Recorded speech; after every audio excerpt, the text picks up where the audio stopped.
मोर्चे पर सरकार ने बहुत अच्छा काम किया है।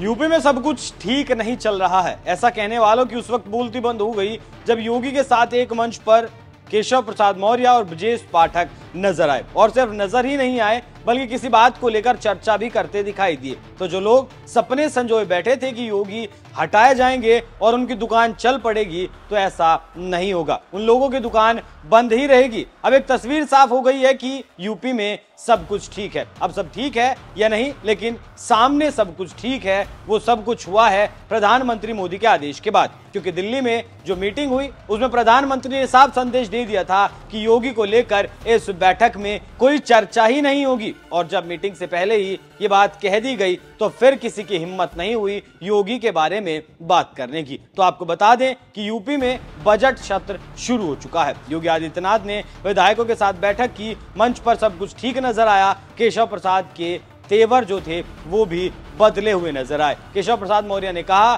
कि यूपी में सब कुछ ठीक चल रहा है, संगठन सरकार से बड़ा है और कार्यकर्ता सबसे बड़ा रहेगा।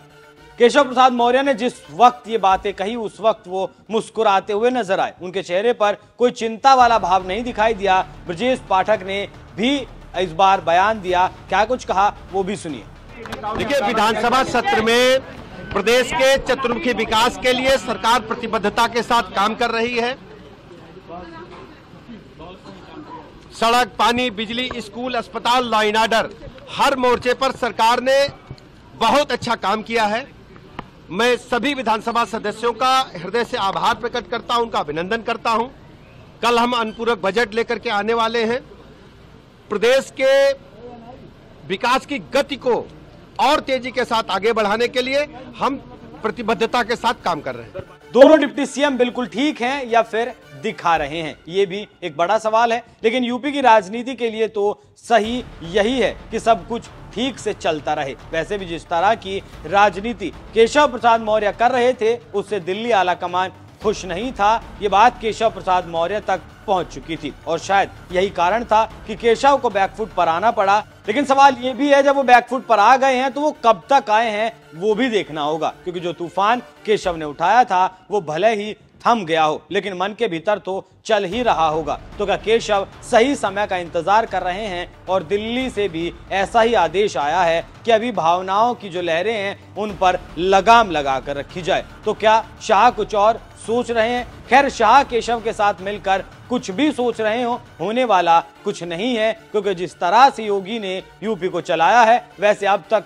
कोई नहीं चला पाया था और शायद चला भी नहीं पाएगा। तो ऐसा कहना गलत नहीं होगा कि योगी के सामने दिल्ली ने घुटने टेक दिए और दिल्ली योगी को हटा नहीं पाई। वो इस बात को समझ गए हैं, ना ही वो हटा पाएंगे। हालांकि संगठन सरकार से बड़ा है, इस बात पर अटके केशव ने ये इशारा जरूर कर दिया कि जो चिंगारी है उसका धुआं जरूर ना दिखाई दे रहा हो, लेकिन वो चिंगारी जलती रहेगी और जब जलती रहेगी तो वो भड़केगी भी जरूर, और उस वक्त देखना होगा कि उस लपटों में जलता कौन है। लेकिन जो बयान सामने आया है उससे विपक्ष में तो बवाल मचना तय है, क्योंकि अब वो अफवाहें नहीं फैला पाएंगे। खैर, जैसे केशव प्रसाद मौर्य दिखे, जो बोले, उस पर आपकी क्या राय है कमेंट कर हमें जरूर बताएं। नमस्कार।